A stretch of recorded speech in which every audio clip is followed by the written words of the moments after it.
میرے نبی پاک نے تو فرمایا تھا کسی مومن کو بس خوش کر دینا، وہ چاہے لمحے کے لیے ہی ہو، اس کے دل میں راحت ڈال دینا، اسے تسلی دے دینا، روتے ہوئے آنکھ آنسو پونچھ دینا، اس کو کہہ دینا میں تیرے ساتھ ہوں۔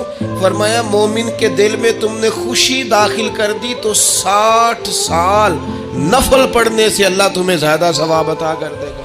کنتم خیر امت اخرجت للناس، انسان ساری مخلوق میں افضل ہے، اور میرے محبوب کا کلمہ پڑھنے والے سارے انسانوں میں سب سے افضل ہے۔ ان کو اللہ نے اور زیادہ فضیلتوں سے برکتوں سے مالا مال کیا۔ یہ وہ مخلوق ہے، یہ وہ لوگ ہیں، یہ وہ امت ہے کہ جو صرف ارادہ کرتی ہے نیکی کا، کرتی نہیں، ارادہ کرتی ہے تو اللہ نیکی کرنے کا اجر عطا فرما بھی دیتا ہے۔ یہ ابھی پلان